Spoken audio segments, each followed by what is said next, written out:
Bem-vindos, amigos humanos!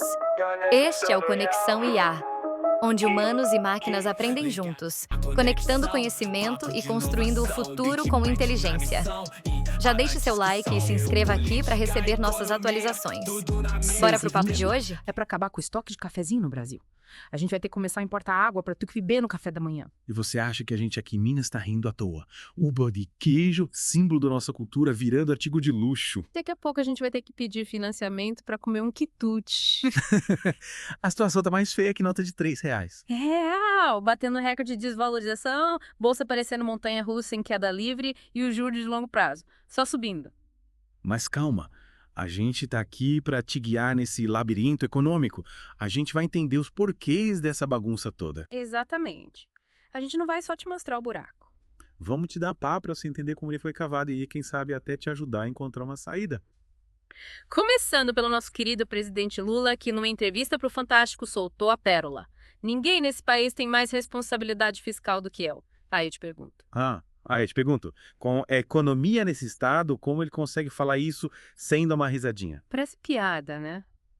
Mas é mais pura realidade. É como se a gente estivesse no Titanic e o capitão dissesse que é o maior especialista em navegação do mundo enquanto o navio afunda. E para completar o show de horrores, ele insiste em colocar a culpa da crise somente na alta taxa de juros, ignorando todos os outros problemas. Mas a tática de simplificar a culpa é bem conveniente, né? Mas a realidade é bem mais complexa do que isso. E tem mais. Ele afirma que a inflação está controlada em 4%. Será que a gente está vivendo no mesmo país? Porque o meu supermercado não recebeu esse memorando. E para finalizar com chave de ouro, ele promete que 2025 vai ser o ano da colheita. O ano em que vamos colher os frutos das políticas atuais. Me explica que plantação mágica é essa que vai florescer num terreno tão árido? É como plantar jabuticaba no deserto e esperar que dê frutos, né? A conta simplesmente não fecha. E o pior é que quem vai pagar essa conta, como sempre, é o povo. Aliás, falando em conta, o Ministério da Fazenda já deu o recado. Sem um aumento expressivo na arrecadação de impostos, as metas fiscais de 2026 a 2028 vão para o espaço. Ou seja, recupera o bolso, porque a corda sempre arrebenta para o lado mais fraco. Parece que a única solução que o governo enxerga é aumentar impostos, em vez de controlar os gastos, né? Como se o problema fosse a falta de dinheiro e não a forma como esse dinheiro é usado. É a velha história de tapar o sol com a peneira. O relatório do Ministério da Fazenda é bem claro.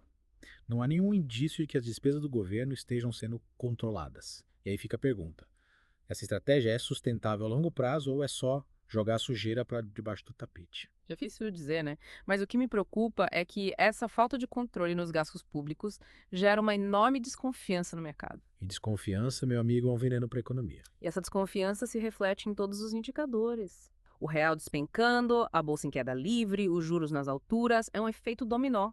Uma coisa puxa a outra. Exatamente. E quando a confiança vai embora, fica muito difícil atrair investimentos, criar empregos e fazer a economia voltar a crescer. É como se a gente estivesse andando em círculos sem conseguir sair do lugar. E para você ter uma ideia do tamanho do buraco em que nós nos encontramos, vamos falar da saga do real, que está parecendo mais uma montanha-russa desgovernada do que uma moeda estável.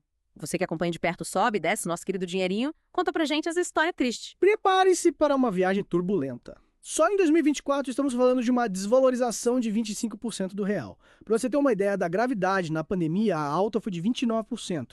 Em 2015, 49%.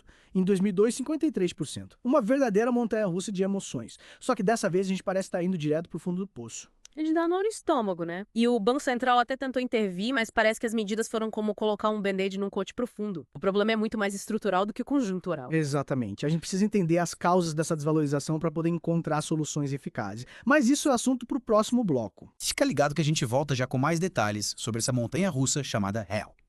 E voltamos para a segunda parte do nosso mergulho profundo na economia brasileira. A gente já viu que a situação do real está mais crítica do que a fila do pão na época do Sarney, mas agora vamos entender o que está por trás dessa desvalorização histórica. Isso aí a gente não pode se contentar em só reclamar. A gente tem que entender os porquês dessa bagunça toda. E pelo que a gente viu até agora, o governo parece que está mais perdido que segue em tiroteio. Pois é, parece que a única estratégia do governo é aumentar impostos. Mas como já falamos, essa solução é como um analgésico. Aliviador no curto prazo, mas não resolve o problema real. É como tentar encher um balde furado, né? Você joga água, mas o nível nunca sobe. Exatamente. A gente precisa entender que a desvalorização do real não é um problema isolado. Ela é um sintoma de uma doença mais profunda. A falta de confiança na economia brasileira. E o que causa essa falta de confiança? Me explica como se eu fosse um daqueles políticos que só entende de matemática básica. Imagina que o Brasil é uma empresa, certo?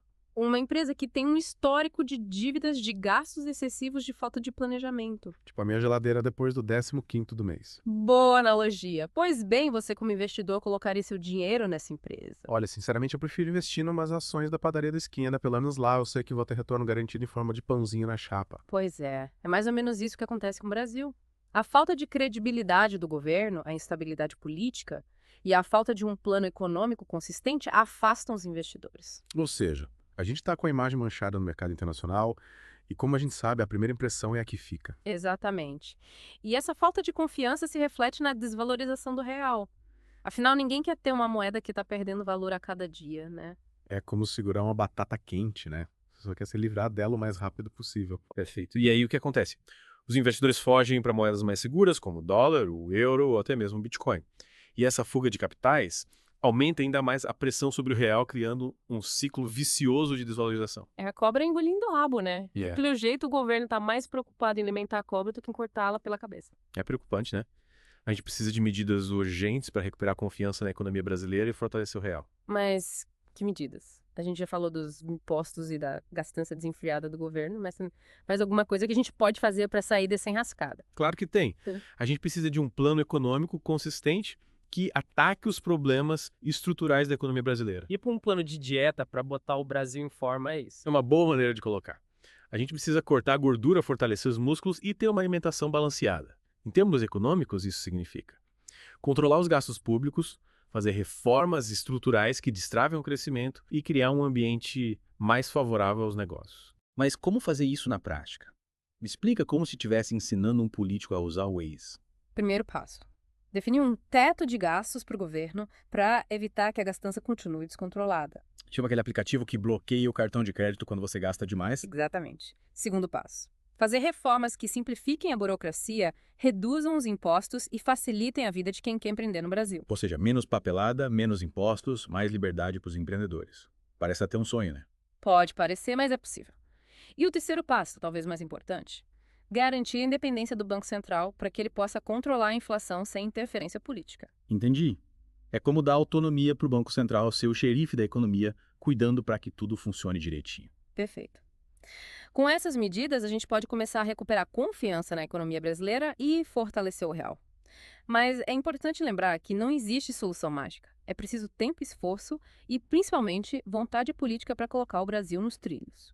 Pelo jeito a gente vai ter que apertar os cintos e se preparar para uma longa jornada. Mas pelo menos agora a gente já tem um mapa para nos guiar nesse labirinto econômico. Exatamente. E o mais importante, a gente tem a informação, o conhecimento e consciência crítica para cobrar dos nossos governantes as medidas necessárias para tirar o Brasil dessa crise.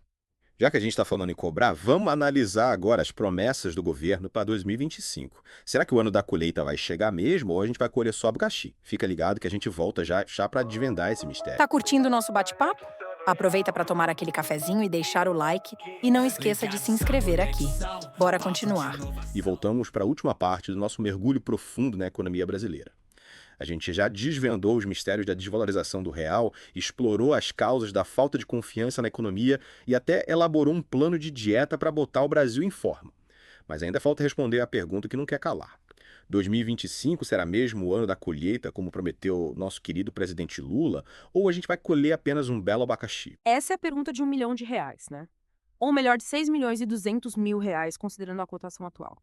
Brincadeiras à parte, analisar essa promessa exige uma boa dose de ceticismo considerando o cenário atual. A gente plantou vento e por enquanto só está colhendo tempestade. A conta não fecha, né? A gente tem um governo que parece mais perdido que cachorro em dia de mudança, prometendo milagres econômicos sem apresentar um plano concreto. É como se estivessem vendendo um carro usado com motor fundido e pneus carecas dizendo que é uma Ferrari. Exatamente. A falta de um plano consistente somada à instabilidade política e ao histórico de promessas não cumpridas levanta sérias dúvidas sobre a viabilidade dessa colheita farta em 2025. Para que a gente realmente colha frutos, precisa de muito mais do que promessas vazias. Tá, mas vamos por um momento que o governo realmente queira mudar o rumo da economia. O que precisa ser feito para que 2025 seja um ano de prosperidade e não de aperto no cinto? Olha, a gente já deu algumas dicas no bloco anterior. Controle de gastos públicos, reformas estruturais e independência do Banco Central. Mas além dessas medidas, é fundamental investir em áreas estratégicas para o desenvolvimento do país. Educação de qualidade, infraestrutura moderna e um sistema de saúde eficiente são pilares para o crescimento sustentável. E não podemos esquecer da segurança pública, né? Afinal, de que ter uma economia forte se a gente não pode sair de casa com medo de ser assaltado. Com certeza. A segurança é fundamental para atrair investimentos, gerar empregos e garantir a qualidade de vida da população. Um país inseguro é um país inviável, tanto do ponto de vista econômico quanto social. Ou seja, para que a gente realmente tenha um 2025 próspero, a gente precisa de um governo que vá além do discurso e coloque em prática ações concretas para transformar o Brasil. A gente, como cidadãos, precisa estar atento, cobrar resultados e participar ativamente da construção de um futuro melhor. Concordo plenamente. A mudança que a gente tanto deseja não vai cair do céu. Ela depende do nosso engajamento, da nossa capacidade de analisar criticamente as informações e de pressionar os nossos representantes para que tomem as decisões certas. E falando em analisar criticamente, fica o recado para você que nos acompanhou até aqui. Não se deixe levar por promessas fáceis e soluções mágicas. Busque informação de qualidade, questione e debata, forme a sua própria opinião. O futuro do Brasil está em jogo e a gente precisa estar preparado para fazer a nossa parte. Exatamente. O conhecimento é a nossa melhor arma contra a desinformação, manipulação e as falsas promessas. Quanto mais informados a gente tiver, maiores são as chances da gente construir um Brasil mais justo, próspero e sustentável para todo mundo. E por hoje é só, pessoal. Esperamos que esse mergulho profundo na economia brasileira tenha te dado munição para enfrentar os desafios que virão.